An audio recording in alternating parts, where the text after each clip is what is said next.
Friends, this is Urvashi BSCS academy के online platform पर आप सभी का फिर से स्वागत है। हम साइंस पढ़ रहे थे जिसमें हम ऑलरेडी एक वीडियो विटामिन्स पे पढ़ चुके हैं। सेकंड वीडियो हमारा न्यूट्रिशन पर है। विटामिन्स भी न्यूट्रिशन के अंतर्गत ही आता है, बट हमने उसे पहले कवर कर लिया है क्योंकि वो अपने आप में एक बहुत बड़ा टॉपिक है, ठीक है, और उससे क्वेश्चन भी बहुत ज़्यादा बनते हैं, इसलिए हमने उसे एक सेपरेट वीडियो में पढ़ा है। और अब हम न्यूट्रिशन पढ़ेंगे कि न्यूट्रिशन होता क्या है, कार्बोहाइड्रेट, प्रोटीन्स, ये सब हम इसके अंदर देखेंगे, ठीक है। तो स्टार्ट करते हैं। देखिए, ह्यूमन न्यूट्रिशन, पहले हम समझते हैं कि न्यूट्रिशन का मतलब क्या होता है, पोषण का मतलब क्या होता है और इसकी हमारी बॉडी को ज़रूरत क्यों होती है। देखिए, हम छोटे थे तो हमारे हाथ पैर भी छोटे थे, छोटी सी नाक थी, कान छोटे थे, ठीक है। हम छोटे बच्चे थे जब हमारे सारे बॉडी पार्ट्स छोटे होंगे। अब हम बड़े हुए, धीरे धीरे हमारी बॉडी की वृद्धि हुई। तो ये कैसे हुई? कुछ तो कारण होगा कि हमारी बॉडी की वृद्धि हुई। तो क्या हुआ? ये हमारी बॉडी की वृद्धि हुई क्यों? क्योंकि हमें पोषण मिला। हम कुछ खाते हैं, हमें पोषण मिलता है, हमारी बॉडी की वृद्धि होती है, हमारी बॉडी का डेवलपमेंट होता है। तो पोषण क्यों ज़रूरी है? हमारी बॉडी की वृद्धि मतलब डेवलपमेंट के लिए ज़रूरी है। हमें पोषण इसलिए चाहिए क्योंकि हमारी बॉडी का डेवलपमेंट हो सके, ठीक है। तो पोषण क्या होता है? देखिए, हम बाहर से जो भी चीज़ लेते हैं या खाते हैं वो पोषण के अंतर्गत आता है।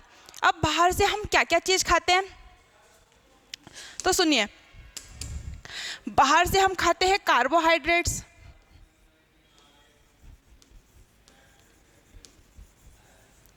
ठीक है, प्रोटीन और फैट। ये तीन चीज़ हम खाते हैं, ठीक है। ये तीन चीज़ हम मेनली खाते हैं। अब इसका मतलब ये नहीं कि बाहर से हम क्या खाते हैं तो नूडल्स खाते हैं, मोमोज खाते हैं, आइसक्रीम, बर्गर, ठीक है, ये मतलब से नहीं। वो भी उन्हीं के अंदर तो ये सब चीज़ें पाई जाती हैं। न्यूट्रिशन के अंदर हम कार्बोहाइड्रेट्स पढ़ेंगे, प्रोटीन पढ़ेंगे, फैट्स पढ़ेंगे, विटामिन्स पढ़ेंगे, मिनरल्स पढ़ेंगे, ठीक है। अब ये हमें मिलते कैसे हैं? अब आप बोलोगे नहीं, हम तो कार्बोहाइड्रेट नहीं खाते हैं, हम तो नॉर्मली घर पे रोटी खाते हैं, दाल चावल खाते हैं, या किसी कैफ़े में जाके नूडल्स खाते हैं, ठीक है। पानी की जगह हम तो कोल्ड कॉफ़ी पीते हैं। हमने कब बोला कि हम कार्बोहाइड्रेट्स खाते हैं, प्रोटीन खाते हैं? हम तो कुछ और ही ऑर्डर करते हैं। तो ये चीज़ें हम कब लेने लगे? एक रूम होता है, अगर कोई भी एक रूम है, ठीक है, रूम है या घर है, उसमें क्या होती है? उसमें दीवारें होती हैं, और दीवारों में क्या होती हैं? दीवारों में ईंटें होती हैं। तो वैसे ही ये ईंटें मिलकर ये पूरा दीवार जो बना रही हैं। तो आप ये समझ लीजिए कि आपकी रोटी, चावल, ये सब क्या है? ये पूरी दीवार है। और इसकी ईंटें क्या हैं? ये कार्बोहाइड्रेट्स हैं, ठीक है। मतलब कि उन्हें कार्बोहाइड्रेट ही कहा जाता है, उन्हें कार्बोहाइड्रेट ही कहा जाएगा। ये नाम तो हमने रखे हैं। ये रोटी, गेहूँ, ये सब क्या है? ये कार्बोहाइड्रेट ही होता है इनके अंदर। ये नाम तो हमने रखे हैं। तो हम क्या खाते हैं डेली लाइफ में? आप कुछ भी खाइए, अगर आप रोटी खा रहे हैं तो आप कार्बोहाइड्रेट खा रहे हैं, अगर आप मांस खा रहे हैं, आप मछली खा रहे हैं तो आप प्रोटीन ले रहे हैं, अगर आप घी, दूध, दही खा रहे हैं तो आप उसके रूप में फैट खा रहे हैं। तो ऐसे ही हम ये चीज़ें खाते हैं और इससे हमारी बॉडी का डेवलपमेंट होता है। तो न्यूट्रिशन क्यों ज़रूरी है? न्यूट्रिशन क्यों ज़रूरी है? ये पोषण क्यों ज़रूरी है? तो हमारी शरीर की वृद्धि के लिए, ठीक है, हमारी बॉडी या सभी सजीवों की वृद्धि के लिए पोषण ज़रूरी होता है। देखिए, इनमें से कार्बनिक यौगिक नहीं है। कार्बनिक यौगिक मतलब ऑर्गेनिक कंपाउंड,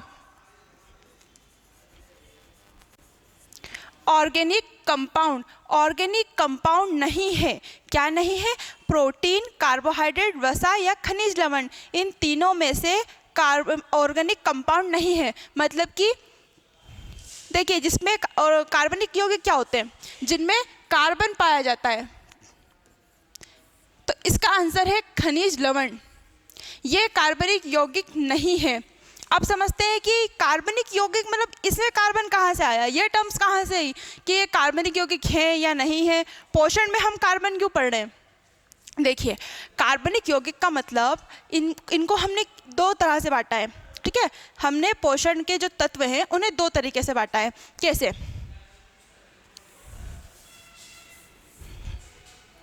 हम इन्हें दो तरीके से पढ़ते हैं। पोषक तत्व,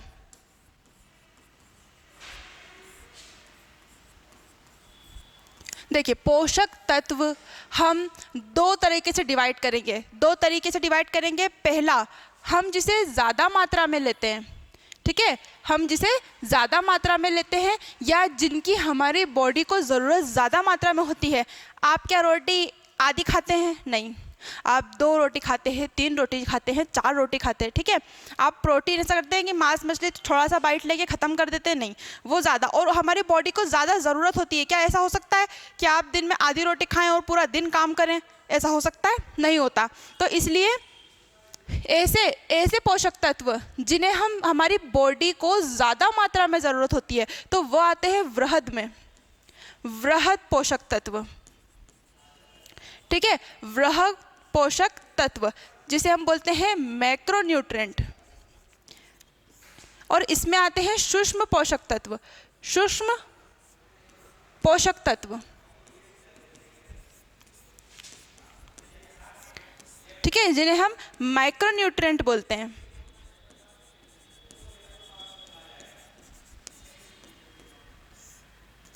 अब देखते हैं वृहद में क्या आता है। देखिए वृहद में आते हैं कार्बोहाइड्रेट्स, जिसे हम बोलते हैं शर्करा। दूसरा है प्रोटीन,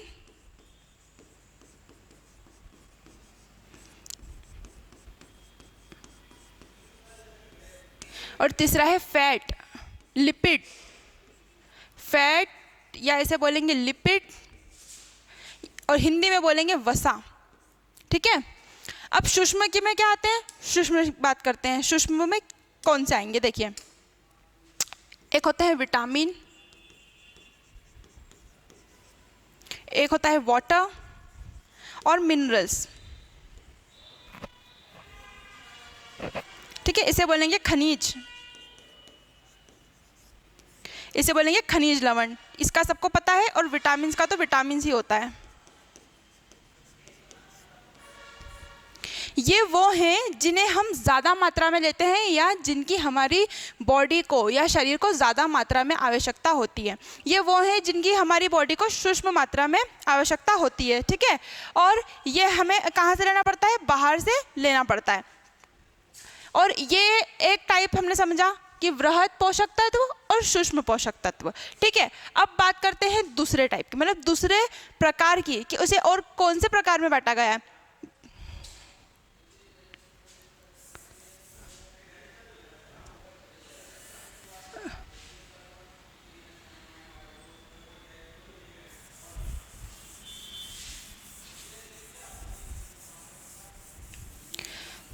देखिए इसका एक प्रकार है, अब जो हम पढ़ेंगे, कार्बनिक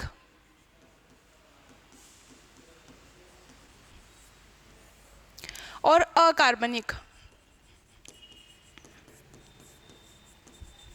इसे बोलेंगे ऑर्गेनिक और इसे बोलेंगे इनऑर्गेनिक। ऑर्गेनिक और इनऑर्गेनिक। कार्बनिक में कौन से आएंगे? देखिए कार्बनिक्स में आएगा कार्बोहाइड्रेट,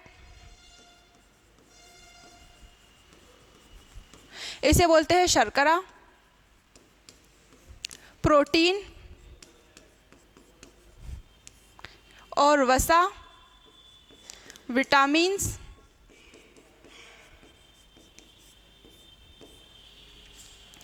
अकार्बनिक में आएंगे वाटर मतलब जल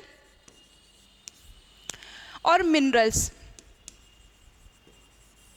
यानी खनिज, खनिज लवण। देखिए इन की बात करते हैं।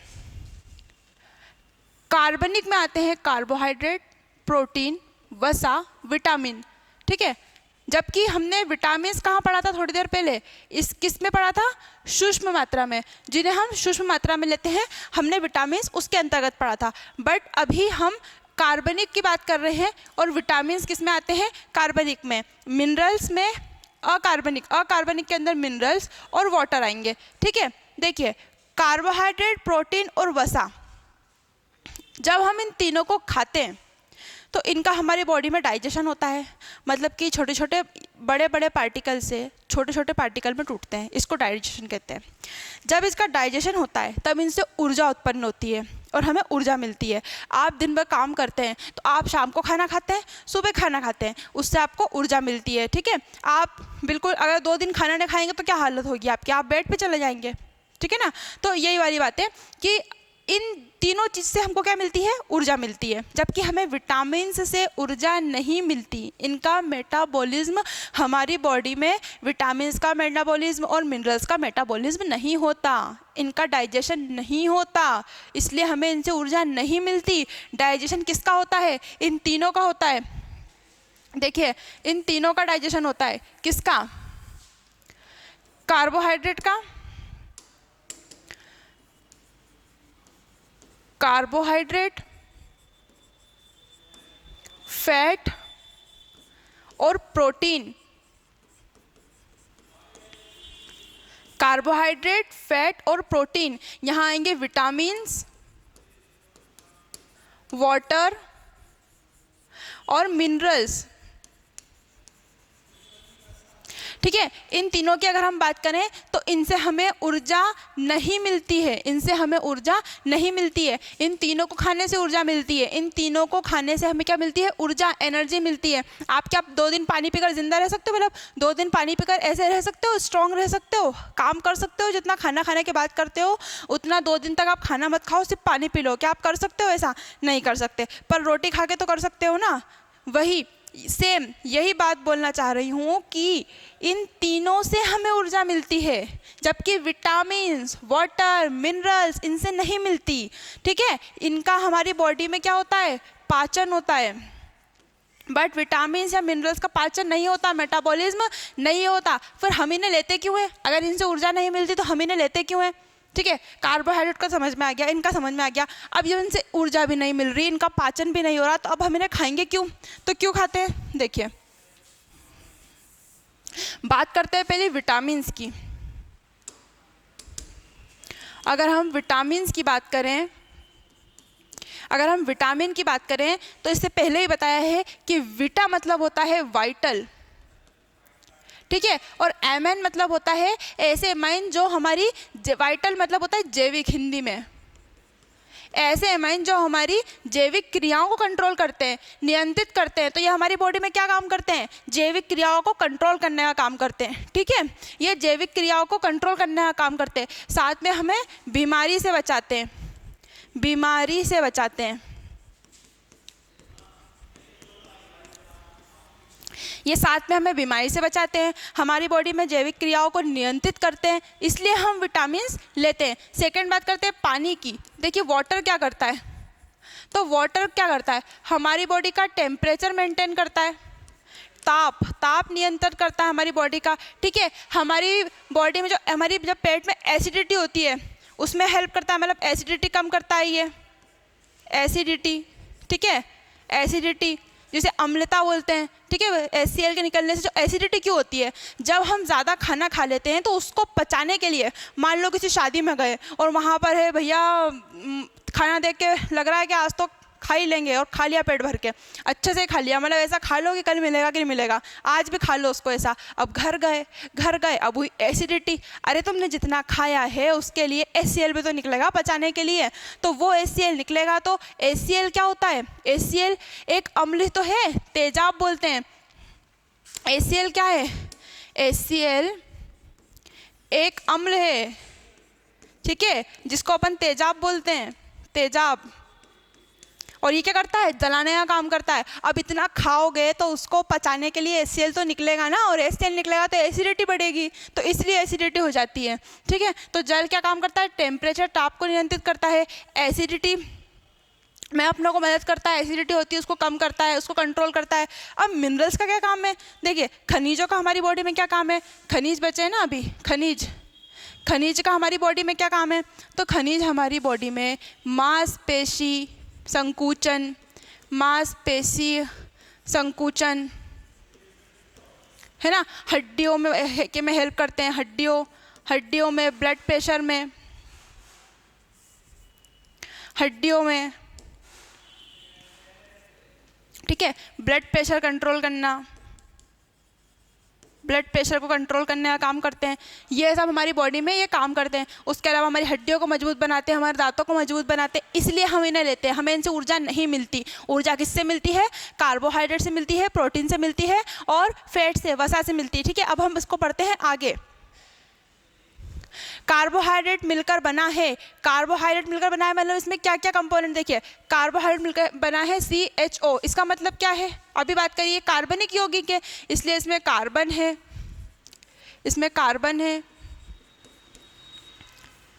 ठीक है, और इसके अंदर हाइड्रोजन है, H का मतलब है हाइड्रोजन है, और इसमें ऑक्सीजन है। ठीक है, अब देखिए ये कार्बन है, ये हाइड्रोजन है, कार्बन, हाइड्रोजन और ऑक्सीजन, कार्बन, हाइड्रोजन और ऑक्सीजन, इन तीनों से मिलके अब इनका क्या रेशो है? तो 1:2:1 में। ये क्या है? 1:2:1। देखिए इसका फॉर्मूला क्या होता है? कार्बोहाइड्रेट या ग्लूकोज, ग्लूकोज कार्बोहाइड्रेट को ही कहते हैं। ठीक है, शर्करा, शर्करा बोलते हैं। इसका फॉर्मूला क्या है? C6H12O6। अब ज़रा मैं इनको हटा दूं, अगर मैं इस O को हटा दूं, इस H को हटा दूं, अभी मैंने कहा 1:2:1 के फॉर्म में होता है, ये मतलब है इसका 1:2:1 के फॉर्म में होता है। ठीक है, कार्बोहाइड्रेट। अब कार्बोहाइड्रेट के बारे में जानते हैं। देखो कार्बोहाइड्रेट की सबसे जो छोटी यूनिट है, कार्बोहाइड्रेट की सबसे स्मॉल यूनिट, छोटी यूनिट क्या है? सैकेराइड है। कार्बोहाइड्रेट की सबसे छोटी यूनिट, सबसे छोटी यूनिट, इसकी यूनिट क्या है? इसकी इकाई क्या है? तो ये है सैकेराइड।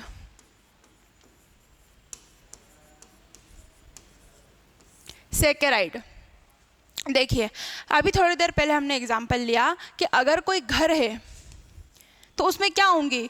उसके अंदर ये दीवारें होंगी। अब ये दीवारें भी किसी चीज़ से बनी होंगी, तो ये ईंटों से बनेंगी। तो समझ लीजिए ये ईंटें हैं ना, यही सैकेराइड है, यही सैकेराइड है। ये छोटी जो ईंटें हैं ये क्या है? यही सैकेराइड है। और ये पूरा घर क्या है? ये हो गया कार्बोहाइड्रेट। ये मतलब है इसका सबसे छोटी यूनिट क्या है? सैकेराइड है। ठीक है, कार्बोहाइड्रेट की। उसके अलावा क्या है? ये एक कार्बनिक यौगिक है। क्या ये एक कार्बनिक यौगिक? ये एक कार्बनिक यौगिक है, कंपाउंड।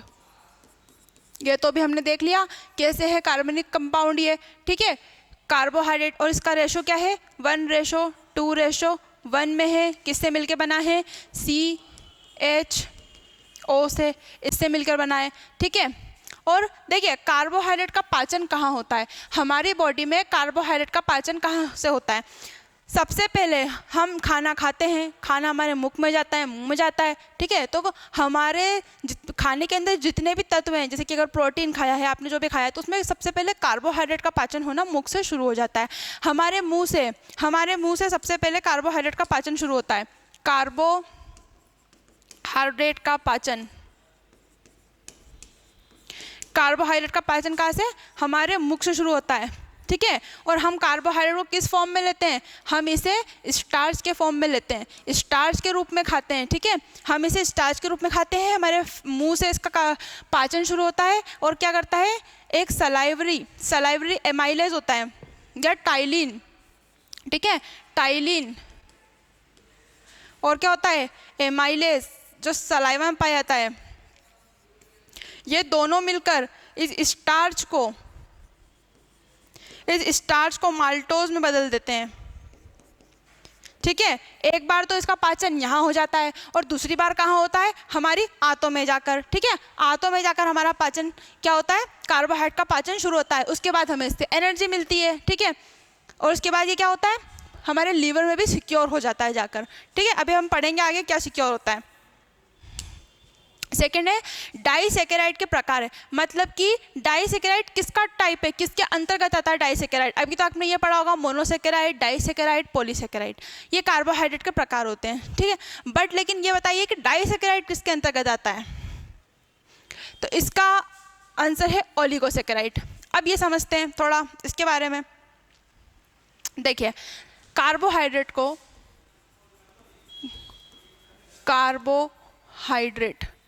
हम 3 में डिवाइड करके पढ़ेंगे।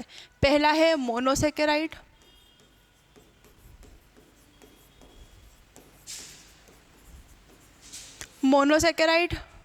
ठीक है, ओलिगोसैकेराइड,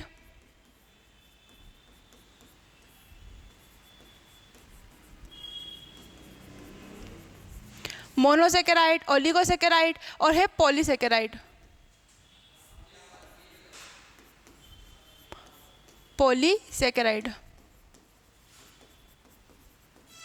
देखिए सबसे पहले पढ़ते हैं मोनोसैकेराइड। मोनोसैकेराइड क्या होता है, ये जल में घुलनशील होता है। पहली बात तो जल में घुल जाता है। ये कार्बोहाइड्रेट का सबसे सरल रूप है, सरल शर्करा है, ये सरल शर्करा, ये सरल शर्करा है। ठीक है, मोनोसैकेराइड क्या है, जल में घुलनशील है, ये सरल शर्करा है, मतलब कि ये ग्लूकोज है। इनको तोड़ने पर अब हमें और यूनिट्स प्राप्त नहीं होंगी, इनको तोड़ने पर इससे छोटी यूनिट प्राप्त नहीं होंगी, ये सबसे छोटी यूनिट्स हैं। अब इनका अब जल में विलय कराओगे ना तो और कुछ प्राप्त नहीं होगा इनसे, ये सबसे छोटी यूनिट है। ठीक है, तो इसके अंतर्गत क्या आता है, देखिए इसके अंतर्गत आता है पहला ग्लूकोज। सब जानते होंगे ग्लूकोज को। ग्लूकोज क्या है, देखिए ये हमारी कोशिकाओं का ईंधन है, इसे कोशिकीय ईंधन बोलते हैं। ये क्या है, कोशिकीय ईंधन है। ठीक है, ग्लूकोज हमारी शरीर बॉडी को किसकी जरूरत होती है, हमारे शरीर को ग्लूकोज की जरूरत होती है। ये इंस्टेंट एनर्जी का काम करता है। ग्लूकोज समझिए, देखिए हम कार्बोहाइड्रेट नहीं लेते या नहीं खाते तो हमें क्या होता है, इसकी कमी से हमें कमजोरी होगी। कमी से, देखिए कमी से क्या होता है, कमी से हमें कमजोरी होगी, चक्कर आना। ठीक है, कमजोरी होगी, चक्कर आएगा हमको। ठीक है, और ज़्यादा खाना पीना नहीं लोगे, न्यूट्रिएंट लोगे तो खून की भी कमी हो सकती है आगे जाकर, तो इसकी कमी से होता है। और अगर हम ग्लूकोज की मात्रा बढ़ जाए तो, अगर ग्लूकोज की मात्रा ज़्यादा हो गई तो क्या होगा, तो हमें शुगर हो जाती है। ठीक है, अगर हमारे ब्लड में ग्लूकोज की मात्रा ज़्यादा बढ़ जाए तो हमें शुगर हो जाती है। देखिए शुगर होती किस तरीके से, हमारी बॉडी के अंदर हम खाना खाते हैं, कार्बोहाइड्रेट लेते हैं, लास्ट में जाके वो ग्लूकोज में टूटता है। ठीक है, हमें उससे एनर्जी मिलती है। हमारी बॉडी के अंदर पाया जाता है अग्नाशय, पेनक्रियास, वो क्या करता है, एक इंसुलिन हार्मोन रिलीज करता है। इंसुलिन हार्मोन क्या करता है, इस ग्लूकोज को हमारी बॉडी में सेल तक पहुंचाता है, सेल के अंदर जाने में हेल्प करता है। ठीक है, ग्लूकोज को इंसुलिन हार्मोन ग्लूकोज को सेल के अंदर जाने में हेल्प करता है। बट जब हमारे बॉडी के अंदर इंसुलिन की मात्रा या लेवल कम हो जाता है तो अब कौन है जो ग्लूकोज को अंदर जाने में हेल्प करे, तो वो ग्लूकोज बाहर रहेगा, ब्लड में रहेगा, और वो ग्लूकोज ब्लड में मिल जाता है। ब्लड में मिलने से क्या होता है, ब्लड में शुगर का लेवल बढ़ जाता है, जिससे हम क्या बोलते हैं, हमें डायबिटीज़ हो गई, क्या हो गई, शुगर हो गई। ठीक है, अगर नॉर्मल कोई व्यक्ति है और उसको शुगर नहीं है तो आप देखना खाली पेट कभी चेक करना, 70 से 110 के बीच में उसकी शुगर रहेगी। जिसको शुगर नहीं है, अगर शुगर नहीं है आपको, तो खाली पेट आपकी कितनी होनी चाहिए, 70 से 110 के बीच में। इतनी अगर आपको शुगर लेवल आपका आ रहा है तो आप नॉर्मल है, आपको शुगर नहीं है। ठीक है, खाली पेट की बात हो रही है। ये ग्लूकोज से काम होते हैं कि ग्लूकोज कम हो गया तो क्या होगा, आपने कभी देखा होगा कार्बोहाइड्रेट हम खाते हैं, रोटी हम खाएंगे, अगर कोई बीमार व्यक्ति है उसको आप खाना खिलाइए, ठीक है, तो थोड़ी देर बाद वो अच्छा फील करेगा कि हाँ मैंने पेट भर लिया है। बट आपने कभी देखा होगा कोई व्यक्ति बेहोश हो गया, किसी को चक्कर आ गए, किसी को एकदम कमजोरी हो गई, तो हम उसे हॉस्पिटल ले आते हैं और डॉक्टर हमें एक ड्रिप चढ़ाता है। ठीक है, उस ड्रिप में क्या होता है, उस ड्रिप में ग्लूकोज होता है, वो डायरेक्ट हमें ग्लूकोज, अब हम खाना खाएंगे, रोटी खाएंगे, अब वो डायरेक्ट जाकर टूटेगा, ग्लूकोज में परिवर्तन होगा। इतनी लंबी प्रोसेस से अच्छा है कि हम डायरेक्ट ग्लूकोज हमारी बॉडी में चढ़ा लेते हैं, बट ग्लूकोज के साथ हम डेक्सट्रोज भी चढ़ाते हैं वो, और प्लस ग्लूकोज। जब भी हॉस्पिटल में ड्रिप चढ़ती है तो उसके साथ ये दो चीज़ें उसमें होती है, ठीक है। तो ये ग्लूकोज के काम हो गए। अब बात करते हैं सेकंड, ये हम देख रहे हैं मोनोसेकेराइड के टाइप, मोनोसेकेराइड के एग्जाम्पल देख रहे हैं। ये पहला हो गया ग्लूकोज, ठीक है। ग्लूकोज क्या होता है, कोशिकीय ईंधन होता है। अब बात करते हैं हम सेकंड की, वो होता है फ्रक्टोज। देखिए फ्रक्टोज क्या होती है, फ्रक्टोज सबसे मीठी शर्करा है, सबसे मीठी शर्करा, सबसे मीठी शर्करा क्या है, फ्रक्टोज है, ठीक है, सबसे मीठी। और ये किस में पाई जाती है, ये फल में पाई जाती है, फलों में, ये फलों में पाई जाती है, ठीक है। उसके अलावा आप देखेंगे शहद हो गया, गन्ना हो गया, ये इन सब में पाई जाती है, फलों की शर्करा। अगर कोई पूछे अंगूर में होता है, हाँ अंगूर में होती है, फ्रक्टोज होती है, ठीक है। सबसे मीठी शर्करा है कौन सी, फ्रक्टोज। और इसका भी क्या है, इसका अगर फॉर्मूला क्या है, C6H12O6, सेम इसी का भी होगा, C6H12O6, ठीक है। और मोनोसेकेराइड में क्या होता है, सेकेराइड जो सबसे छोटी यूनिट है उसकी एक ही यूनिट होती है, मतलब कि ऐसे एक से दो जुड़ी मतलब यूनिट्स होती हैं। इसको हम तोड़ेंगे तो हमें और अभी और उसकी यूनिट्स नहीं मिलेंगी, या हमें और ग्लूकोज नहीं कि हमने इसको तोड़ दिया तो अभी इससे और यूनिट्स हमें मिले और देखने को मिले कि भैया मोनोसेकेराइड को तोड़ा है तो अब इससे नीचे भी कुछ होगा, ऐसा नहीं है। ये सबसे सरल शर्करा है, ठीक है। ग्लूकोज इसके अंतर्गत आता है, फ्रक्टोज सबसे मीठी शर्करा है, फलों में मेनली पाई जाती है ये। अब से थर्ड बात करते हैं, वो होता है गैलेक्टोज। देखिए गैलेक्टोज,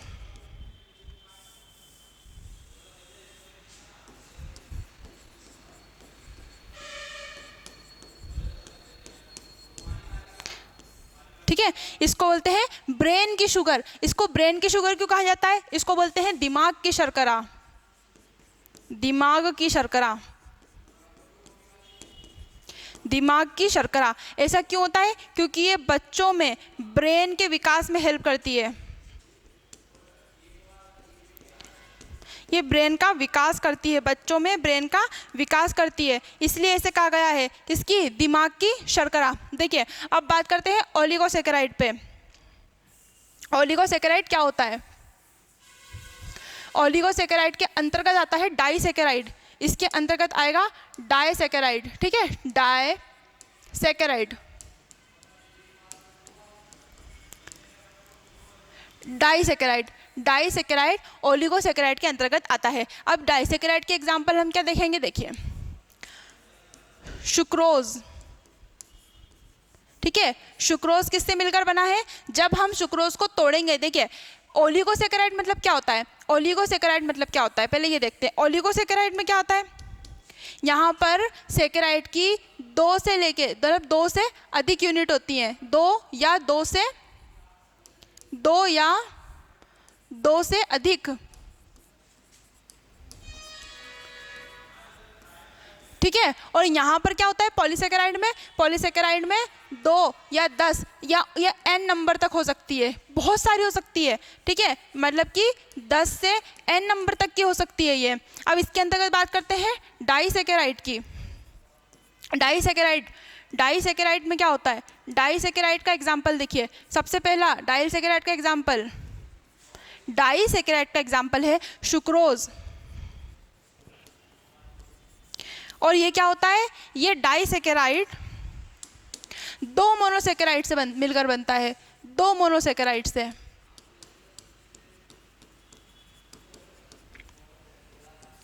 दो मोनोसेकेराइड से मिलकर डाइसेकेराइड बनता है। इसका एग्जाम्पल है सुक्रोज। और सुक्रोज किससे मिलकर बनता है, जब हम इसे तोड़ेंगे तो हमें मिलेगा ग्लूकोज, ठीक है, ग्लूकोज प्लस फ्रक्टोज। जब हम इसे तोड़ेंगे तो हमें ग्लूकोज और फ्रक्टोज मिलेगा, ठीक है। अब देखो इसमें बात करते हैं हम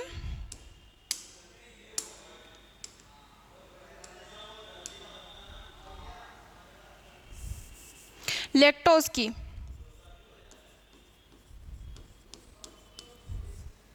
लैक्टोज की बात करते हैं। मेनली सुक्रोज किस में पाया जाता है?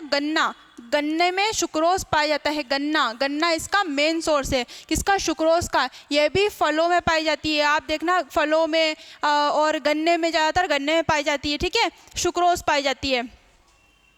अब बात करते हैं हम लैक्टोज की। लैक्टोज हमें दूध में पाया जाता है, ठीक है, और इसको तोड़ने पे हमें क्या मिलेगा? तो इसको तोड़ने पे हमें मिलेगा ग्लूकोज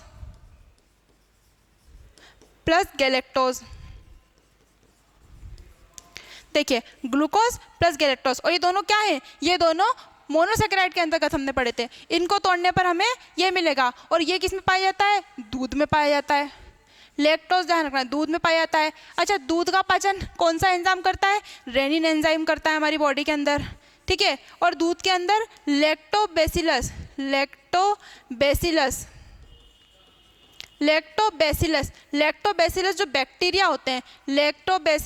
जो बैक्टीरिया होते हैं, वो इसको क्या करते हैं? दही में कन्वर्ट कर देते हैं, ठीक है, दही में कन्वर्ट कर देते हैं। क्या होता है?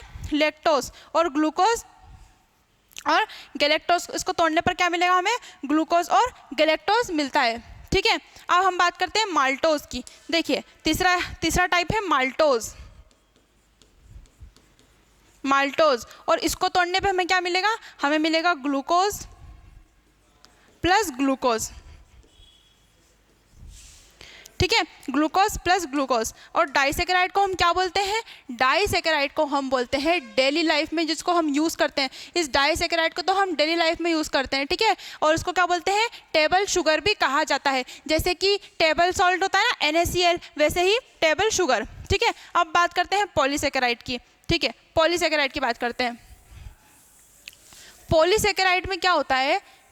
यूनिट्स देखो, ग्लूकोज की C6H12O6 की n नंबर तक यूनिट्स होती है। पॉलीसेकेराइड बहुत सारी, और ये क्या है? ये जटिल शर्करा है, ये एक जटिल शर्करा है। क्या? पॉलीसेकेराइड एक जटिल शर्करा है। इसको ऐसे समझते हैं, इन सबको हटा देते हैं पहले।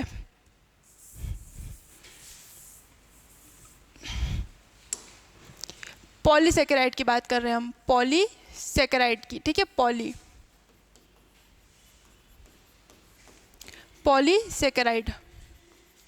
पॉलीसेकेराइड की बात करेंगे। ये क्या है? सबसे पहला पॉइंट, ये जटिल शर्करा है, ठीक है, ये स्वाद में मीठी नहीं होती, तीसरा, इसमें n नंबर तक होती हैं, ठीक है, n नंबर तक होती हैं ये क्या? पॉलीसेकेराइड। अब पॉलीसेकेराइड को दो भागों में बांटा गया है। कौन सी? देखिए, पहली हम बात करते हैं, एक होती है संरचनात्मक, ठीक है, और एक होती है स्टोर या संग्रहित या स्टोर फॉर्म में होती है ये, ठीक है, और ये होती है स्ट्रक्चरल फॉर्म में। ये स्ट्रक्चरल फॉर्म में होती है, ये संग्रहित फॉर्म में होती है। देखिए कैसे, क्या इसकी एग्जांपल है? स्ट्रक्चर मतलब क्या? वो पॉलीसेकेराइड जो किसी का स्ट्रक्चर बनाए, जो किसी की संरचना में हेल्प करें। अब वो कौन है? ऐसे कार्बोहाइड्रेट कौन से हैं जो पॉलीसेकेराइड के अंतर्गत भी आते हैं, मतलब जटिल भी होते हैं, जिनको खाने पे वो मीठे भी नहीं लगते और संरचना बनाते हैं। देखिए कौन से हो सकते हैं वो।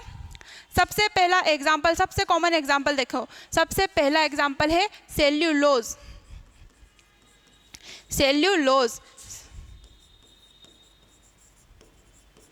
ये क्या है? ये प्लांट की कोशिका भित्ति बनाता है, ठीक है, प्लांट में पाया जाता है ये, प्लांट में। और इसका पाचन कौन नहीं कर पाता है? मनुष्य इसका पाचन नहीं कर पाते, इसका पाचन मनुष्य नहीं कर पाते, हम नहीं कर पाएंगे। कभी देखा है भूख लगी तो पत्ती तोड़ के खा लो, कभी मत खाना, पाचन नहीं हो पाएगा। क्यों? क्योंकि उसके लिए एंजाइम नहीं है हमारी बॉडी के अंदर, ठीक है। तो सेल्यूलोज का पाचन क्यों नहीं हो पाता? क्योंकि सेल्यूलोज के पाचन के लिए हमारी बॉडी में एंजाइम नहीं है, इसलिए सेल्यूलोज का पाचन नहीं हो पाता। सेल्यूलोज के बारे में एक पॉइंट और है, ये पूरी पृथ्वी पर पाई जाने वाली, पृथ्वी पर पाई जाने वाली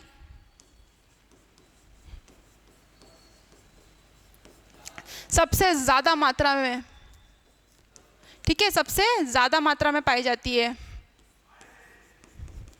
सबसे ज़्यादा मात्रा पर पृथ्वी में पाई जाने वाली क्या है? ये शर्करा है। कौन? सेल्यूलोज, कार्बोहाइड्रेट, ठीक है, ये भी कार्बोहाइड्रेट के अंतर्गत आता है। उसके बाद बात करते हैं सेकंड, देखिए सेकंड स्ट्रक्चर क्या है? काइटिन, ये भी एक पॉलीसेकेराइड है, काइटिन। कोई सिटिन मत पढ़ना इसको। काइटिन, काइटिन क्या होती है? ये भी एक कोशिका भित्ति है, ठीक है, किसकी? फंगी की, फंगाई की कोशिका भित्ति है। काइटिन क्या है? ये भी एक स्ट्रक्चर है, हम संरचना के अंदर ही तो पढ़ रहे हैं इसे, काइटिन। फिर उसके बाद क्या आती है सेकंड नंबर पे? देखिए काइटिन हो गई, एक होता है हेमीसेल्यूलोज, हेमीसेल्यूलोज, और ये भी क्या होता है?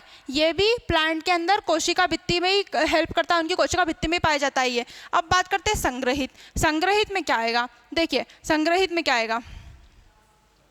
संग्रहित में देखिए सबसे पहले ग्लाइकोजन, ये क्या है? ये जंतुओं का स्टोर फूड है, जंतुओं का संग्रहित भोजन।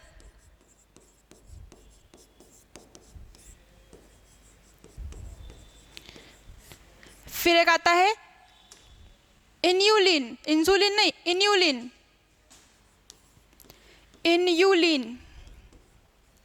इन्यूलिन क्या है? इन्यूलिन बोलते हैं इसको। ये डहलिया नामक कंद होता है, डहलिया,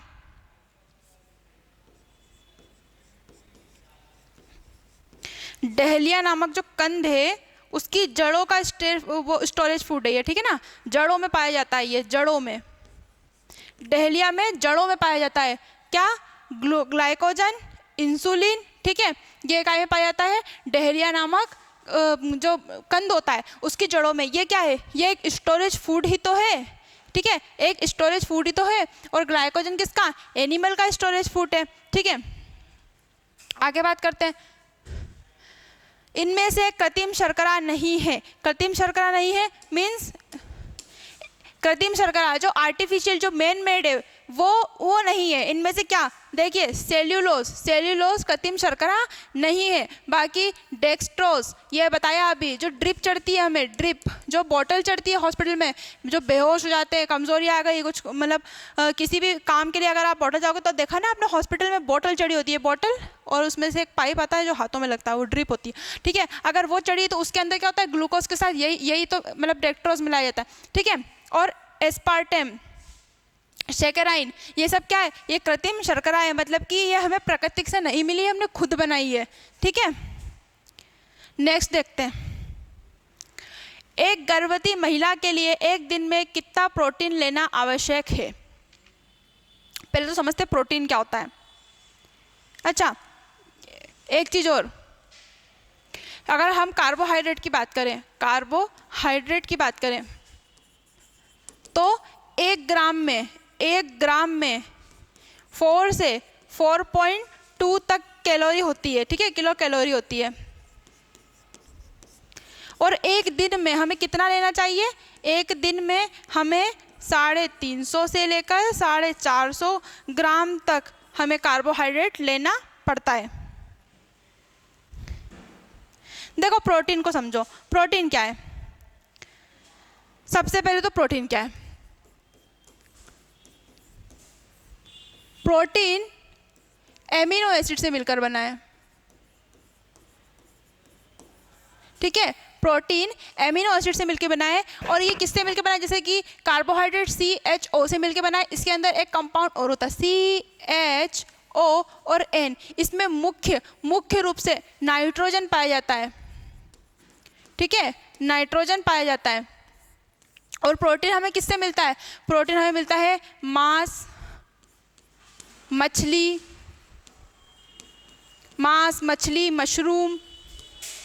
मशरूम में बहुत प्रोटीन होता है, ठीक है, सोयाबीन, अंकुरित अनाज,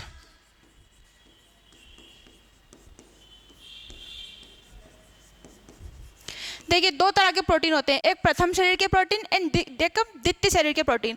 प्रथम शरीर के जो प्रोटीन होते हैं वो हमें मांस मछलियों से मिलते हैं, मांस मछली से मिलते हैं। और द्वितीय श्रेणी के प्रोटीन क्या होते हैं, हमें अंकुरित अनाज और जो प्लांट्स होते हैं उनसे मिलते हैं। और हमारी बॉडी के लिए सबसे ज़्यादा अच्छा कौन है, मांस और मछली वाला प्रोटीन, मतलब कि प्रथम श्रेणी। इसका मतलब ये नहीं कि मांस मछली खाने को बोल रही हूँ।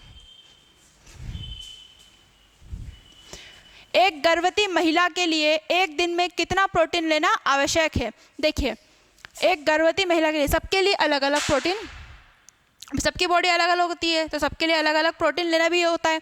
तो एक गर्भवती महिला को 70 से 75 ग्राम प्रोटीन लेना आवश्यक है। ये किसके लिए है, ये एक प्रेग्नेंट लेडी के लिए, प्रेग्नेंट लेडी के लिए, ठीक है। उसके अलावा ये किसके लिए है, तो एक एडल्ट अगर हम मेल की बात करें, एक एडल्ट मेल के लिए। और ये किसके लिए, एक फीमेल, एक नॉर्मल फीमेल जो प्रेग्नेंट ना हो उसके लिए होता है। और 90 से 95 ये किसके लिए होता है, ये बच्चों के लिए। ये दिन में उन्हें इतना प्रोटीन होना चाहिए। और 1 ग्राम प्रोटीन में कितनी कैलोरी होती है, तो 4.2 से लेके 4.1 से लेके 4.2 सेम कार्बोहाइड्रेट में जितनी होती है उतनी होती है। अब बच्चों में ज़्यादा क्यों, देखो बच्चों में क्या होता है, बच्चे छोटे होते हैं, अभी मैंने बात करी, बच्चे छोटे होते हैं, उनके अंगों का विकास हो रहा है, उन्हें अभी और प्रोटीन की ज़रूरत है। किसके लिए, बॉडी के डेवलपमेंट के लिए। प्रोटीन क्या करता है, बॉडी का डेवलपमेंट करता है, ठीक है। तो उनके विकास के लिए हमें प्रोटीन की आवश्यकता होती है, ठीक है। तो इसीलिए बच्चों में 19 से 95 और प्रेग्नेंट लेडी में 70 से 75, एक नॉर्मल फीमेल 40 से 45 ग्राम डे में। और अगर एक मेल की बात करें तो 50 से 55।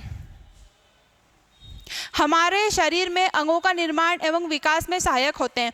देखिए अभी बताया प्रोटीन ये क्या करते हैं, हमारी बॉडी के अंगों मतलब विकास में सहायक होते हैं, अंगों के विकास में सहायक होते हैं।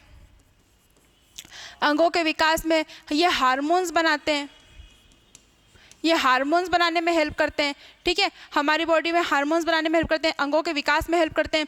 तो प्रोटीन्स के ये काम होते हैं। ये हमारे जैसे हिस्टोन प्रोटीन, ये कहाँ पाया जाता है, हिस्टोन प्रोटीन सुना होगा आपने, ये हमारे डीएनए के ऊपर ये हिस्टोन प्रोटीन पाया जाता है, हिस्टोन प्रोटीन। और ये क्या करता है, डीएनए के पैकिंग में सहायक होता है, ये डीएनए को बांध के रखता है, ठीक है। इसके अलावा क्या करती हैं, इसके अलावा प्रोटीन एंटीबॉडी का निर्माण करते हैं, एंटीबॉडी का निर्माण करते हैं हमारे शरीर में, ठीक है। एंटीबॉडी बनाते हैं, अंग बनाते हैं, हार्मोन्स बनाते हैं। यही सारे काम किसके होते हैं, प्रोटीन के होते हैं। कितने एमिनो एसिड का निर्माण हमारे शरीर में होता है। देखिए हमारे शरीर में 11 अमीनो एसिड का निर्माण होता है और 9 क्या होते हैं, हम बाहर से लेते हैं। टोटल 20 एमिनो एसिड हमारे लिए ज़रूरी है। अब बात करते हैं, देखिए दो तरह के अमीनो एसिड होते हैं। एक होते हैं आवश्यक, जो हमारी बॉडी खुद नहीं बना पा रही है, वो होते हैं 9। और एक होते हैं अनावश्यक या अतात्विक।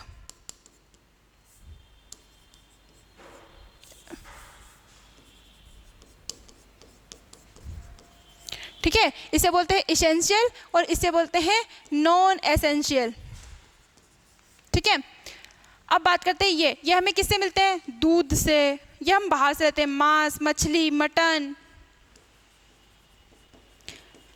एग, ठीक है, एग, इन सब चीज़ों से हमें क्या मिलता है, प्रोटीन मिलता है, हम ये बाहर से लेते हैं। और अतात्विक में क्या होता है, हम इन्हें, ये हमारी बॉडी के अंदर ही होते हैं, ठीक है, हमें ये हमारी बॉडी खुद बनाती है, हमारी बॉडी में होते हैं, जैसे कि केराटिन प्रोटीन, ये क्या होता है, ये जानवरों के सींगों और उनके खुरों, हमारे बालों में, हमारे नाखूनों में ये प्रोटीन ये पाया जाता है, ठीक है, सींगों में, खुरों में, हमारे बालों में। उसके अलावा लीवर क्या, एल्बुमिन प्रोटीन का निर्माण करता है, एल्ब्यूमिन, ठीक है। ग्लोब्यूलर प्रोटीन ये क्या होता है, ये हमारे ब्लड में होता है, ये प्रोटीन का होता है, ये हमारे ब्लड में होता है। और लीवर में एल्बुमिन प्रोटीन होता है। देखिए एल्बुमिन प्रोटीन जब हमारे यूरिन में आने लगे, ये हमारे बॉडी में तो बनता ही है, पर ध्यान रखिए जब एल्बुमिन प्रोटीन हमारे यूरिन में आने लगे, यूरिन में अगर एल्बुमिन की मात्रा बढ़ जाती है, यूरिन में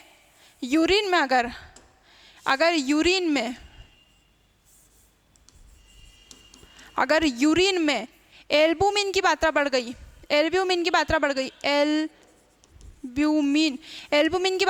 गई, इंक्रीज हो गई, तो हमें कौन क्या मतलब साइन करता है, वो क्या इंडिकेट करता है कि हमारी किडनियां खराब हो रही हैं, किडनियों पे असर पड़ रहा है। ठीक है, किडनियां खराब हो रही हैं, किडनी पे असर पड़ रहा है। और इसका मतलब एक और होता है कि हमें शुगर हो रही है। ठीक है, शुगर का भी इंडिकेट करता है ये, शुगर को भी कि हमें शुगर हो रही है। और क्या होता है, हमारी किडनी पे असर पड़ रहा है। अगर यूरिन के अंदर आई, किडनी को डैमेज कर सकता है ज़्यादा मात्रा में हुआ तो। मेरास्मस रोग किसकी कमी के कारण होता है?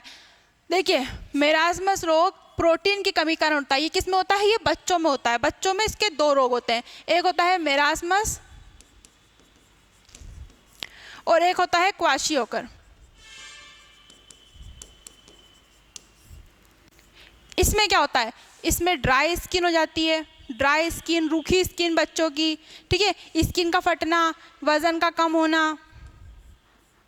कम होना, ठीक है, उसके बॉडी का मतलब वो स्ट्रक्चर नहीं हो पाना, वृद्धि नहीं हो पाना। और इसके अंदर भी क्या होता है, सेम यही होता है। इसमें भी क्या होता है, वजन कम होना, वजन कम, ठीक है, बॉडी का मतलब वृद्धि नहीं हो पाना। उसके अलावा क्या होता है, पेट बाहर निकलता है, वृद्धि नहीं हो पाना। इसके अलावा ये पेट, बच्चों में सिर्फ पेट बाहर निकलता है, पेट बाहर निकलना।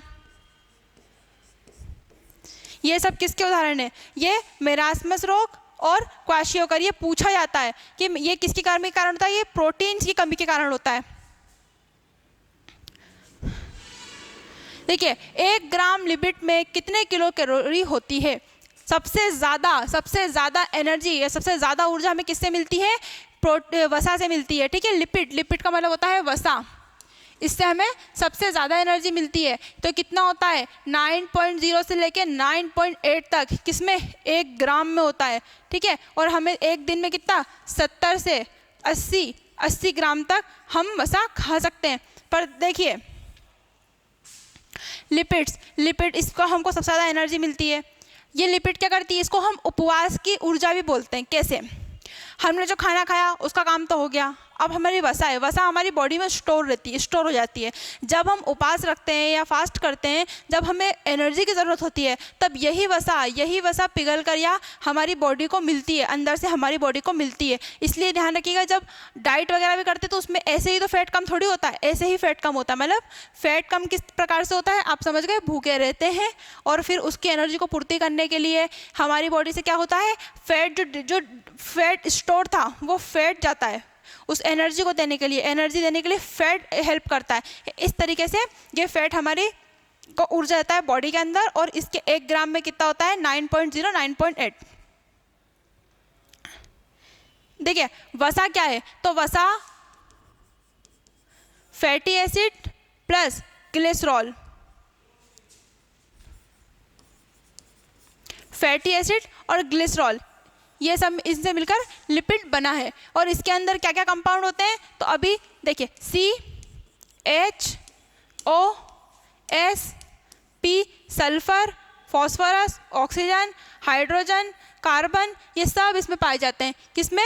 वसा के अंदर। ठीक है, और वसा हमें सबसे ज़्यादा एनर्जी देने का काम करता है। अब वसा के बारे में जानते, देखिए कुछ।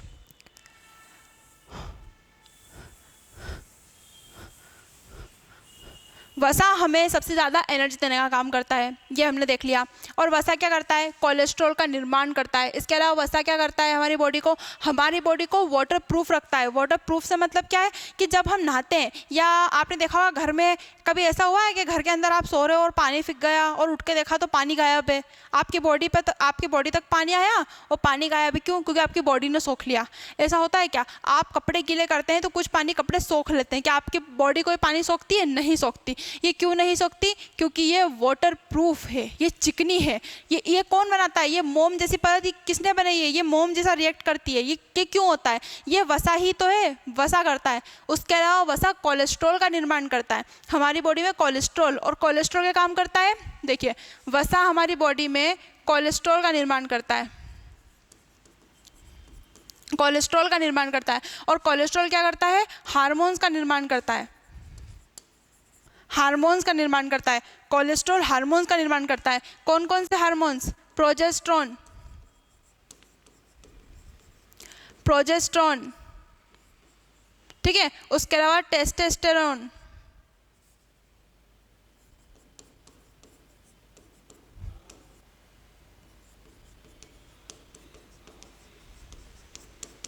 ठीक है।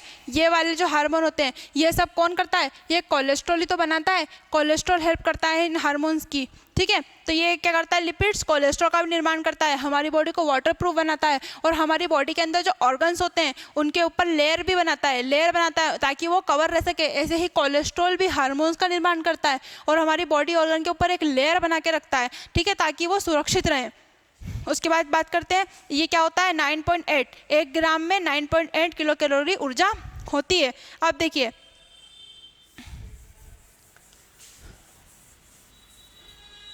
हमारी बॉडी में देखिए दो तरह का क्या पाया जाता है? लिपिड्स पाए जाते हैं। 2 तरह के लिपिड्स पाए जाते हैं। और लिपिड्स हमें मिलते किससे? दूध, घी, ये सब चीज़ों से। 2 तरह के कौन से होते हैं? तो वो देखिए, एक होता है लो डेंसिटी, एक होता है लो डेंसिटी लिपोप्रोटीन, लिपोप्रोटीन, और एक होता है हाई डेंसिटी। एक होता है लो और एक होता है हाई डेंसिटी। ये किससे मिलता है? देखिए ये जो होता है ये वाला लो डेंसिटी लिपोप्रोटीन और हाई डेंसिटी लिपोप्रोटीन, ये क्या होता है? सॉरी एक सेकेंड, पहले सैचुरेटेड और अनसैचुरेटेड समझते हैं। देखिए ऐसे समझने आ गए, सैचुरेटेड, सैचुरेटेड और अनसैचुरेटेड, असंतृप्त,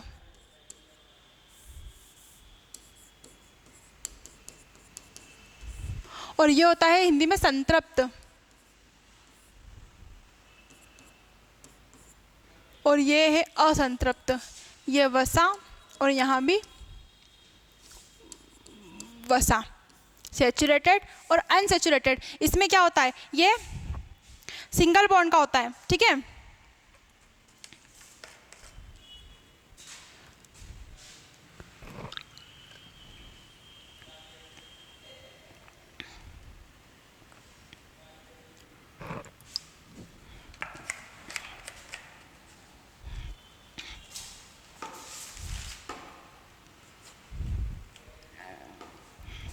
देखिए सैचुरेटेड में क्या होता है? संतृप्त में क्या होता है? इसके अंदर कार्बन और कार्बन के बीच एकल बॉन्ड पाया जाता है और इसके अंदर द्विबंध होता है। द्विबंध मतलब कि इसमें 2 या 2 से अधिक बंध भी हो सकते हैं। इसको टेम्परेचर के अनुसार, ये टेम्परेचर के अनुसार होता है। अगर आपने गर्मी में रख दिया तो ये पिघल जाएगा। जैसे आपने वनस्पति घी सुना होगा, वनस्पति घी जो जमा हुआ आता है, अगर आप उसको फ्रिज में रख देंगे तो वो जमा हुआ रहेगा, पर आप उसको जैसे ही तवे पे रखेंगे या किसी कढ़ाई वगैरह में निकालेंगे, गैस पे रख देंगे तो वो तुरंत पिघल जाएगा। तो ऐसे जो फैट होते हैं वो संतृप्त वसा में आते हैं, ठीक है। जैसे कि हमारे जैसे डालडा घी हो गया, वनस्पति घी हो गया, वनस्पति घी, ठीक है, वनस्पति घी हो गया। जितने भी ऐसे कंपाउंड से मछली वगैरह, जैसे मछली का तेल इसमें आता है।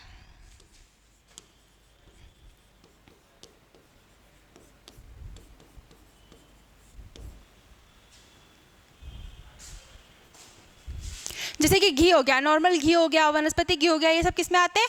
ये संतृप्त वसा में आते हैं। उसके अलावा असंतृप्त वसा की बात करें तो इसके अंदर मछली का तेल, और ये क्या होता है? ये जितने भी तेल आएंगे, सूरजमुखी का तेल, सोयाबीन का तेल, ठीक है, जो तेल फॉर्म में आते हैं, जिनको टेम्परेचर से कोई लेना देना नहीं होता, वो किस में आते हैं? असंतृप्त वसा में आते हैं। कभी आपने तेल को जमते देखा है? नहीं जमते देखा ना, तो वही, ठीक है। तो ये असंतृप्त वसा में आएंगे और ये किस में आएंगे?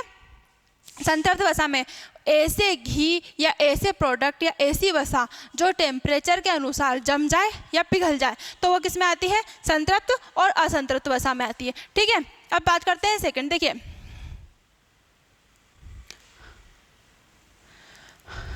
अब बात करते हैं हम खनिज की। खनिज से पहले देखिए अभी बात कर रही थी लो डेंसिटी और हाई डेंसिटी लिपोप्रोटीन की, तो वो देख लेते हैं।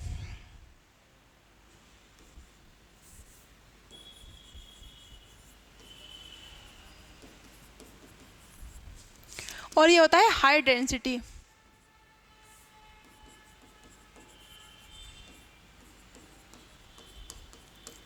लो डेंसिटी और हाई डेंसिटी किसकी, लिपोप्रोटीन।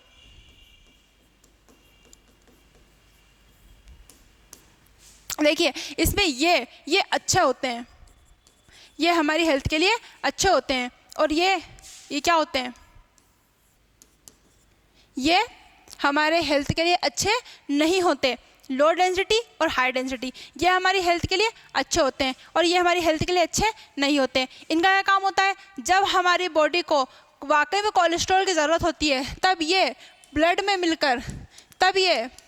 मिलकर ये उनको सेल तक कोलेस्ट्रॉल पहुंचा देते हैं, पर ये नहीं होते। लो डेंसिटी वाले क्या होते हैं, ये हमारी आर्टरी धमनियों में जम जाते हैं। ठीक है, ये हमारी धमनियों में जमते हैं, ये हमारी धमनियों में जम जाते हैं। लो डेंसिटी वाले क्या होते हैं, हमारी धमनियों में, और हमें क्या करते हैं, हार्ट अटैक आ सकता है इससे, हार्ट अटैक आ सकता है इससे। ठीक है, ब्रेन स्ट्रोक हो सकता है इससे। देखिए ऐसा क्यों होता है, ये हमारी आर्टरी है, जब ये कोलेस्ट्रॉल इसके अंदर जमता है, ये वसा इसमें जमती है, तो धीरे धीरे ये इस तरह से जमना शुरू करती है और इसकी दीवारों को मोटा कर देती है। और जब ये इस तरह से मोटा हो जाएगा तो बताइए ब्लड कहाँ से जाएगा, और ब्लड नहीं जाएगा तो उस आर्टरी को उसको धक्का लगेगा ना, उसमें प्रेशर क्रिएट होगा, तो इसी तरह से हमें हार्ट अटैक वगैरह और ब्रेन स्ट्रोक हो सकता है। ठीक है, देखिए अब बात करते हैं खनिज लवणों की। और उसके अलावा क्या है, जो कोलेस्ट्रॉल है, कोलेस्ट्रॉल अभी पता है हार्मोन का निर्माण करता है, और 25% और 75% की हम बात करें, देखिए 25% और 75% का मतलब क्या, 25% और 75% का मतलब क्या होता है कि कोलेस्ट्रॉल की बात कर रहे हैं, इसके अंदर हमें डाइट में, मतलब कि डाइट में, ये हमको डाइट में लेना पड़ता है, पर ये कोलेस्ट्रॉल हमारी बॉडी में खुद बनता है इतना। ठीक है, इतना खुद कौन बनाती है, सेल बनाती है। हमारी बॉडी में कोलेस्ट्रॉल खुद भी बनता है, सेल बनाती है, और हम कुछ कोलेस्ट्रॉल बाहर से भी ले लेते हैं वसा के रूप में। ठीक है, तो वसा क्या करता है, कोलेस्ट्रॉल बनाता है, और कोलेस्ट्रॉल क्या करता है, हार्मोन बनाता है। कौन सा हार्मोन बनाता है, प्रोजेस्टेरोन बनाता है, टेस्टोस्टेरोन बनाता है। ठीक है, तो ये हार्मोन्स कोलेस्ट्रॉल बनाता है। उसके अलावा वसा क्या काम करता है, हमारी बॉडी को वाटर प्रूफ करने का काम करता है। सबसे ज़्यादा एनर्जी हमको वसा से मिलती है। ठीक है, हमने देख लिया। अब बात करते हैं खनिजों की। कौन सा तत्व घाव भरने में सहायक होता है, देखिए कैल्शियम घाव भरने में सहायक होता है। कैल्शियम हमें किससे मिलता है, कैल्शियम हमें मिलता है प्याज से, प्याज हो गई। उसके अलावा दूध, देखिए दूध में कैल्शियम पाया जाता है, पर माँ के दूध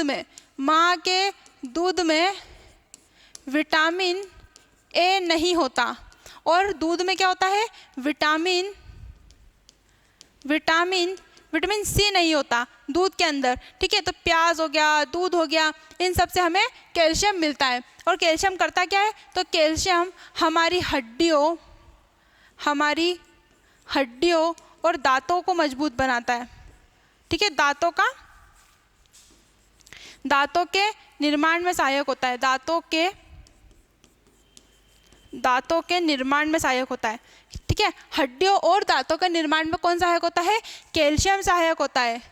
कैल्शियम दांतों और हड्डियों के निर्माण में सहायक होता है। इसलिए खनिज तत्व अभी बात करी थी ना हमने, खनिज क्या काम करते हैं, मांसपेशी संकुचन में हेल्प करते हैं, हमारी हड्डियों को स्ट्रॉन्ग बनाते हैं। तो कैसे देखिए, कैल्शियम क्या है, एक खनिज लवण है, कैल्शियम एक खनिज लवण है, और ये क्या करता है, ये घाव भरने में भी हेल्प करता है। कौन सा खनिज तत्व, कैल्शियम घाव भरने में हेल्प करता है। उसके अलावा आप सुना होगा ना, कैल्शियम हमारे दांत, हमारी हड्डियाँ कैल्शियम और फॉस्फोरस की बनी होती है। अच्छा, फॉस्फोरस की एक बात और, फॉस्फोरस की एक बात ये है कि हमारी हड्डियों में पाया जाता है, और इसकी एक बोलते गुण होता है कि ये क्या करता है, लाइट को अपने अंदर एब्जॉर्ब करके रखता है, लाइट को, और फिर बाद में उसको मतलब अभी ये क्या करता है, एब्जॉर्ब करेगा लाइट को, और फिर बाद में उसको रिफ्लेक्ट करेगा। तो ऐसे ही शमशान में जब रात होती है ना, किसी को मतलब कोई बॉडी है, डेड बॉडी है, उसको जला के चले जाते हैं। तो रात में क्या होता है कि ये क्या करता है, दिन में तो सूर्य का प्रकाश, जो हड्डियाँ के कुछ तो पार्टिकल होंगे वहाँ पर छोटे छोटे, तो वह सूरज की रोशनी को एब्जॉर्ब कर लेता है और रात में चमकता है। ध्यान रखिए, तो रात में चमकना वो भूत प्रेत नहीं है, वो फास्फोरस होगा, वो फास्फोरस होगा जो चमक रहा है ना। इसे शमशान की आग भी बोलते हैं। देखिए, किसको, फास्फोरस को शमशान की आग कहा जाता है। इसके अलावा ठीक है, प्याज, दूध, गोभी और कैल्शियम का निर्माण करता है। सेकंड, हाइड्रोक्लोरिक एसिड माने HCl का निर्माण करने में सहायता करता है कौन सा खनिज लवण? ये तो नई बात सुनी होगी क्या? ठीक है, तो देखिए यहाँ पे क्लोरीन Cl ये HCl में हेल्प करता है। ये देखिए, ये रहा Cl। जब ये खनिज लवण हमारी बॉडी में होता है तब ये जाकर H से जुड़ता है और क्या करता है, HCl का निर्माण, मतलब कि ये कहीं ना कहीं पाचन में भी सहायक है, पाचन में सहायता करता है, पाचन में सहायता करता है ये तो हमारी। ठीक है, HCl का निर्माण कर रहा है, पाचन में सहायता करता है हमारी। उसके अलावा क्या है, ये हमारा बॉडी क्लींजर है, इसको बॉडी क्लींजर भी कहा जाता है। बॉडी क्लींजर भी कहा जाता है। किसको कहा जाता है? उसको क्लोरीन को। अच्छा, क्लोरीन से टर्म याद आई मुझे, प्रोटीन। प्रोटीन की कमी से तो हमने पढ़ा कि प्रोटीन की कमी से क्या होता है, क्वाशियोकर होता है, मेरास्मस होता है। अगर उसकी अधिकता हो गई तो प्रोटीन ज़्यादा खाना भी हमारी बॉडी के लिए हानिकारक है। कैसे? उससे गठिया रोग होते हैं, किडनी डैमेज होती है। कैसे? प्रोटीन से कैसे किडनी डैमेज हो गई? देखिए, प्रोटीन से ऐसे किडनी डैमेज हो गई कि प्रोटीन का होता है एमिनो एसिड NH2+। जब हम ज़्यादा मात्रा में प्रोटीन लेते हैं ना तो एक H जाके इससे जुड़ जाता है और ये बन जाएगा NH3, और ये तो यूरिया और अमोनिया है। ठीक है, यूरिया है, अमोनिया है, और ये क्या करेगा, जाकर हमारे जो घुटने होते हैं उनमें जमेगा, उनमें दिक्कत देगा, तो उनसे क्या, गठिया रोग होगा। ठीक है, ज़्यादा लेने से गठिया रोग हो जाएगा और हमारी किडनी डैमेज होंगी, ये हमारी किडनी को डैमेज करेगा, ये हमारे लिए हानिकारक होता है, हम इसे एक्सक्रीट आउट कर देते हैं। ठीक है, हम ऐसी ये हमारी बॉडी के लिए हानिकारक है HCl। ठीक है, हाइड्रोक्लोरिक अम्ल। अब बात करते हैं, इंसुलिन हार्मोन का निर्माण करता है। इंसुलिन हार्मोन का निर्माण करता है सोडियम, आयोडीन, कैल्शियम और क्लोरीन। बताइए इसमें से क्या है जो इंसुलिन हार्मोन का निर्माण करता है?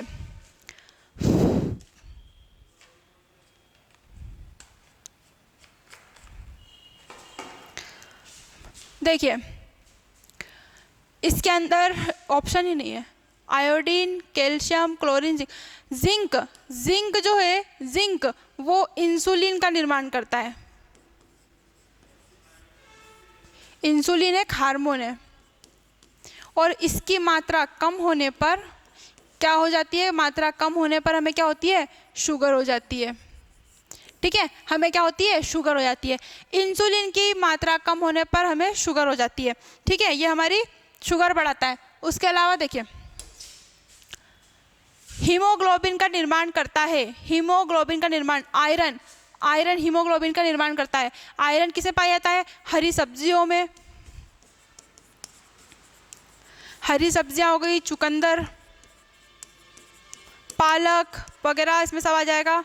ठीक है, और जो आयरन के सोर्स होते हैं, ये क्या करता है, हमारी बॉडी में हीमोग्लोबिन का निर्माण करता है, RBC का निर्माण करता है, RBC का भी निर्माण करता है। आयरन हमें, RBC का भी हमारी बॉडी में निर्माण करता है, और एक दिन में हमें 8.0 मिलीग्राम तक ये आयरन ले लेना चाहिए। ठीक है, ये हीमोग्लोबिन का निर्माण करता है। और इसके अंदर ध्यान रखिएगा, एक पोटेशियम जो खनिज लवण है वो हमारी बॉडी के अंदर ब्लड प्रेशर कंट्रोल करने का काम करता है। ब्लड प्रेशर कंट्रोल का काम कौन करता है? पोटेशियम करता है। चलिए, यहाँ पे ये कंप्लीट हो चुका है। इसमें कुछ भी डाउट हो तो कमेंट बॉक्स में ज़रूर बताइएगा। मिलते हैं अगली वीडियो में। जय हिंद, जय भारत।